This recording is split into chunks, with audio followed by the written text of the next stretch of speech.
What's up, everybody? Y'all know who it is. It's your old buddy Chuck coming to you live as we kick off 2025. This year, we're going to make things happen, and I'm so glad you're here for the ride. Stick around because I got a great episode lined up with an incredible story that you don't want to miss. Now, today, I'm sharing something powerful, a story that's close to my heart, and let me tell you, it's one of those stories where even when it's done, you might be thinking, no way, that didn't happen, but it did. It's a story of triumph over tragedy, and I promise you're going to want to hear every bit of it. So settle in, grab your coffee, and get ready, because for the next half hour, we're diving deep into some truly amazing, and yes, even some truly gruesome moments. You won't want to miss what's coming next.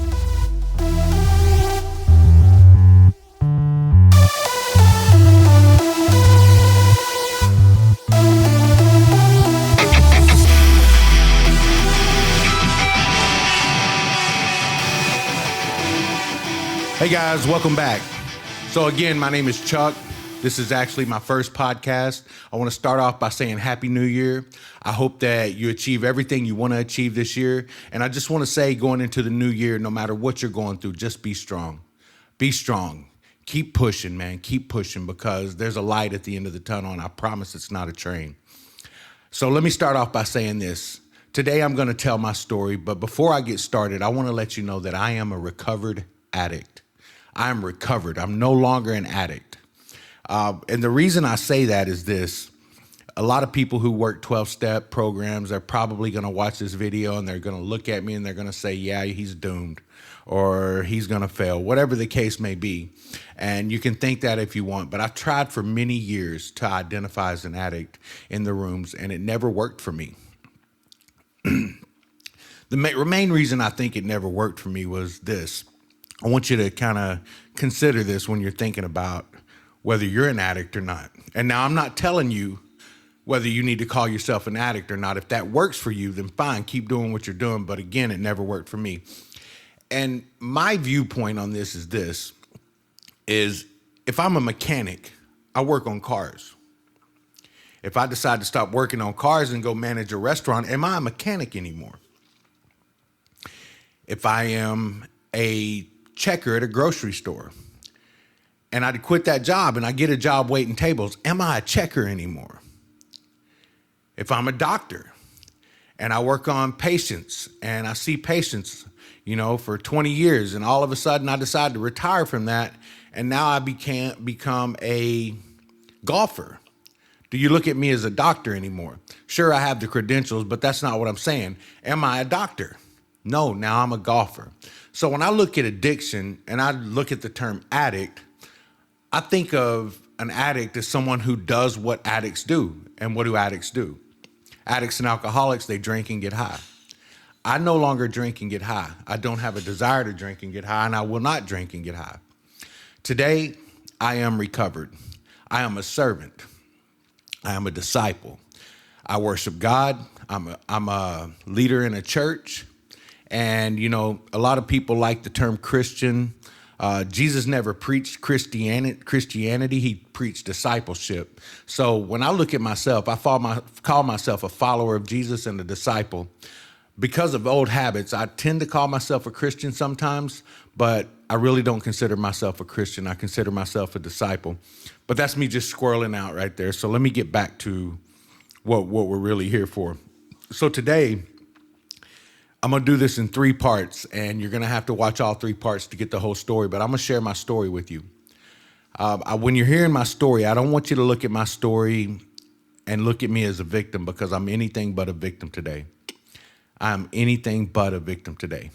But when you hear my story, I want you to look at the parts of my story that may actually resonate with you and you may identify with, because if you're sitting there thinking, I get high because this happened to me, well, it's probably happened to me, and today I don't get high. I don't let what's happened to me create a victim mentality inside of me. Today, I am a champion. And after this story, I think you'll see that. So let's go ahead and get into it. So my first memories as a child, I was around 5 years old, and I'm going to try not to say I have a tendency to use filler words, and I'm working on that, but as a child, I remember my childhood being pretty normal up until around 5 years old. My mom was a single mother in the 70s and she was raising two kids. There wasn't a lot of opportunity in the 70s for a single woman who had two kids. There weren't a lot of jobs. Women weren't really going to school predominantly, and women didn't have a lot of career choices back then. So starting out, we lived with my grandmother. And I remember living with my grandmother, and I remember my mom, just struggling to get by. And an opportunity came for my mom to get a job working as a bartender. Well, she went to work at a biker club called Little Brothers. It was in Little Rock, Arkansas. We were living in Little Rock, Arkansas with my grandmother at the time. And she started working this job as a bartender. So she was gone all night, and she would come home late at night. We'd be in bed, and we'd see her in the mornings, and we'd spend the day with her and go to school. And, then at night she would come home again. Well, I remember I woke up one day and there was a man with her, and his name was Eric. He was a nice guy. He was a biker. He had a bandana. He had a big beard, long hair, leather jacket. And outside there was a motorcycle. And I just thought that was the coolest thing, man. Just think about it, being 5 years old, there's a motorcycle sitting outside. Little kids love motorcycles. Every time I drive down the road on mine, they just stop and stare. They want you to vroom, vroom. So we thought that was really cool. He was coming around for a little while, and he was staying at my grandmother's house with my mom, and it got to where he was staying every night. And I remember one night, about a month after they started seeing each other, I started hearing screaming and yelling and glass breaking. And I woke up and went in the living room, and I heard my mom yelling, "Stop hitting me." And I looked at my mom, and her face was bloodied. And him and her were just all out fighting. I started screaming, and I remember my grandmother came in the room, and she had a bottle in her hand, and she hit him in the back of the head with the bottle. She threatened to call the cops, and he left. So after that, being a child, I was terrified of this man, and I was glad to see him gone, and I figured that's probably the last time we'll ever see him. Well, a couple of weeks go by. I wake up one morning, and I'm looking around my room, and I'm noticing that my stuff is gone. All my stuff in my room isn't in my room anymore. Mine and my little brother's stuff was missing. So I go in the living room, and there's just a stack of boxes piled high. And about 20 minutes later, I hear a truck pull up, and it's Eric. He gets out of his truck, and they start loading the boxes into the car. And my mom comes back in, and she tells us we're moving in with Eric. You can imagine how I felt. It was not what I wanted to hear. But nevertheless, she was my mother, and even though I was scared, what choices did I have? I was 5 years old. My brother was 3 years old. So we moved in with Eric, and for a few months, it was going great. He actually, when we first got there, he took me out to the shed, me and my little brother, and he showed us his mini bike. My little brother was 3. He didn't really understand a lot of it. But to me, it was very exciting, and I still remember this. I know that's been, 42 years ago, but I remember it. And he shows me this mini bike, and I was excited to ride it. And he said, "Well, we got to work on it. It doesn't run, but we're going to work on it together." Of course, that was a bummer. I wanted to get on it and ride it. Probably wouldn't have known how anyway, but I was excited to get it running with him and actually have a mini bike to ride because he had a motorcycle. I wanted to be cool. You know how it goes. Well, I remember we would go out to the shed quite often, almost every other day, if not every day. And one day we went out there, and he was working on his motorcycle. We weren't really doing anything on the mini bike. And I started hounding him about the mini bike, and I got mad. And I remember he grabbed me by the hair and shook me, and it triggered me. I remember that. I remember being triggered, and I remember that fear just all of a sudden coming back. And later on, he apologized, and it kind of just smoothed over, and everything was fine again for about a month. Well, one night, my brother and I had went to bed, and we were laying in bed, and we hear my mom screaming and yelling on the phone, trying to think of what she was actually saying. And I know it was something to the effect of, why aren't you home? Where are you? Why are you out drinking? Why are you doing this to me? And just screaming and yelling. And she hangs up the phone. Well, Eric also had a Nova. It was a very loud Nova. It was a 78 Nova red, two-door, and, it was kind of a muscle car. Well, we're laying in the bed, and about 20 minutes after my mom hung up the phone, we hear this car coming up the street. And it's loud mufflers and everything, and you hear it screech when it gets to the driveway, and he pulls in the driveway. And after he pulls in the driveway, about a minute later, he comes slamming in the door and just starts screaming and yelling. And him and my mom are going back and forth, and then I hear him just haul off and slap her. They're fighting, glass is breaking, you hear them rumbling around, and me and my little brother in the bed were just petrified. And somewhere in the fight, all of a sudden, Eric, I guess, gets the idea that if he hurts us, he can really get to her. So he comes and opens the door, turns the light on, reaches down, grabs my little 3-year-old brother by the hair, picks my brother up, and just starts swinging a belt and hitting him. And she's screaming, jumping on him. He's pushing her off. And then he pulls the covers back and starts swinging the belt open and hitting me with it. And we're screaming and crying. My mom's screaming and freaking out, hitting him. He goes back to fighting with her. And he shuts the door, and then we just hear him fighting all night. We're laying in there crying. We're hurt. And again, just petrified of this man. And, later on that morning, we got up and we went in the living room with my mom, and she's sitting on the couch crying. And I'm thinking, well, this is over, As a child, I'm like, Mom, we got to go. Let's go back to Mama's. And, my mom didn't say much. It's amazing that I remember this so vividly, but that's how much it was scarred into my brain. But we didn't. We didn't go back to my grandmother's. Later on that day, Eric came home from work, and when he got home, I guess he apologized to my mom, and later on he came in and apologized to us, and things were okay again. Doesn't mean that we were okay, but things were okay in his eyes. Things were okay again. I was deathly scared of this man. But he calmed down, and for about a month and a half, maybe 2 months, everything was smooth. And again, we started to develop some trust again, and it started happening again.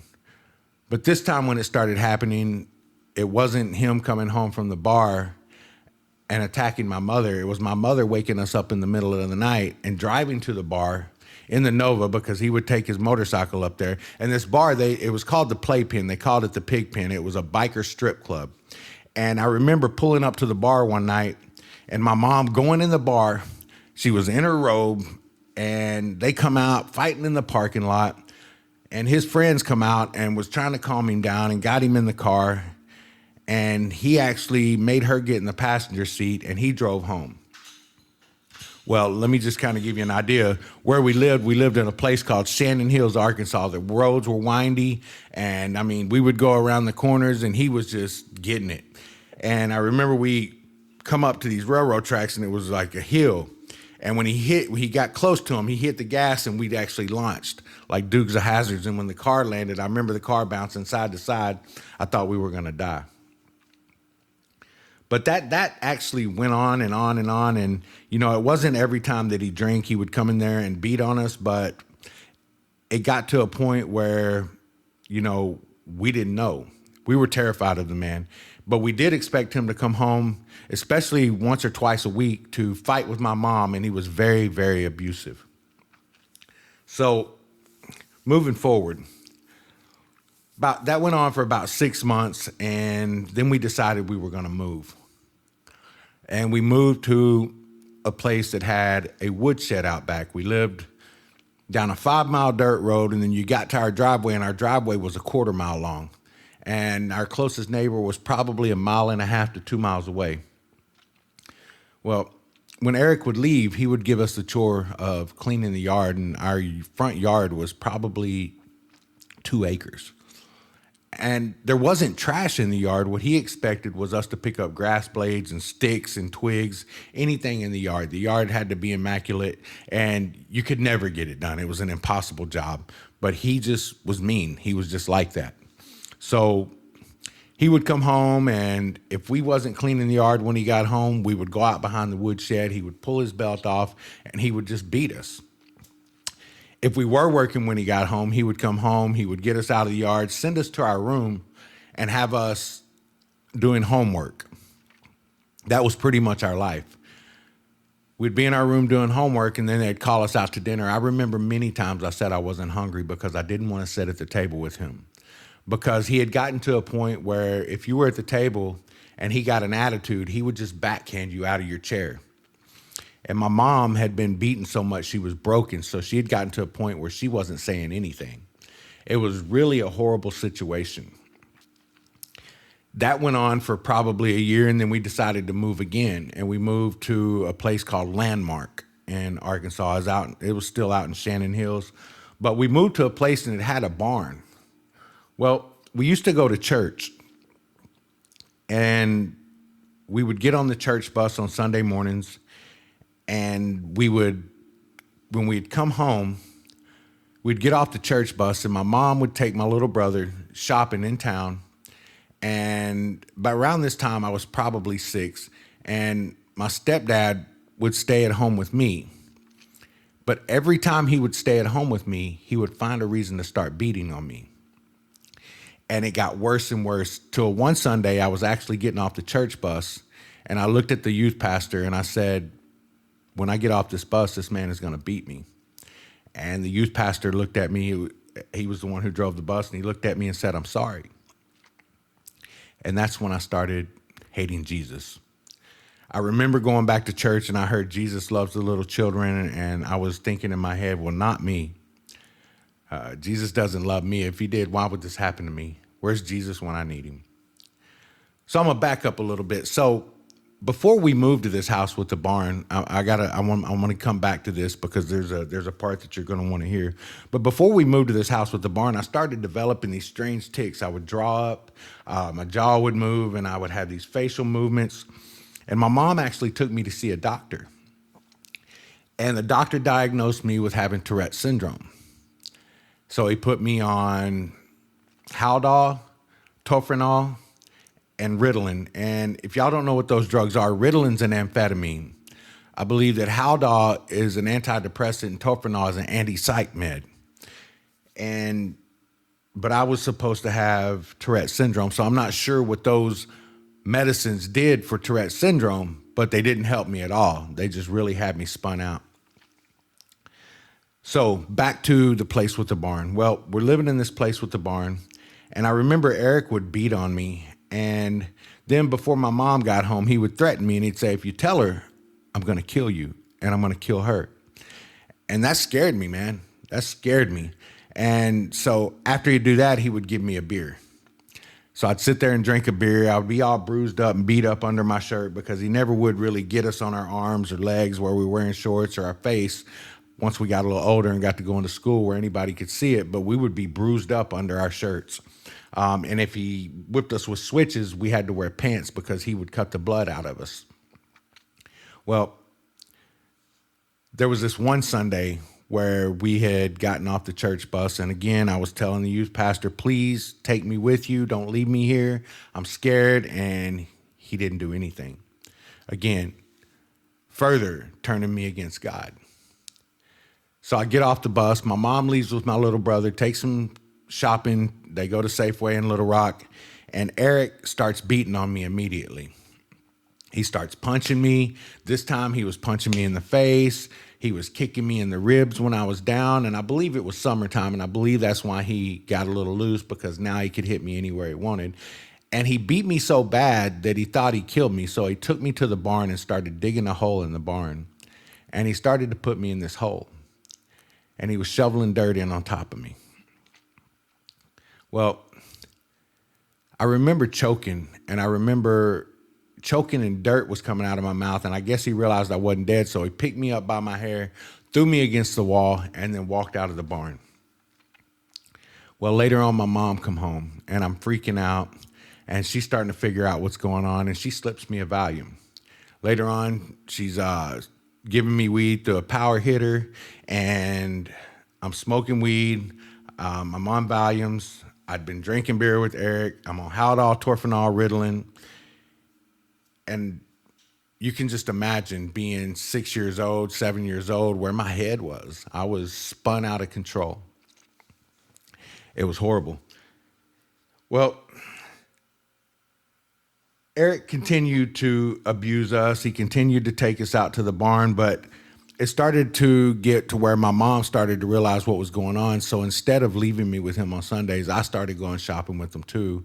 And when we had come back, you know, they'd do their fighting thing. They were always fighting. Even if it wasn't physical, they were fighting. So a couple of years of that goes by, and I remember my mom got pregnant. And Eric had started cooking meth. We were, like I said, we were way out in the country. He started cooking meth. All his biker buddies were coming out, hanging out. We had all these trees, and he had a bulldozer, and he was piling all these trees up in the middle of the land, and they would just burn them, put diesel fuel on them. We'd have these enormous fires, and of course it created a lot of swamp area, but they would just get these logs that they cut and sit around this fire. And man, the things that some of these people would say to us kids, the bikers would come up and ask us if we ever got any, you know what, from a girl, whatever the case may be, really nasty, really vulgar.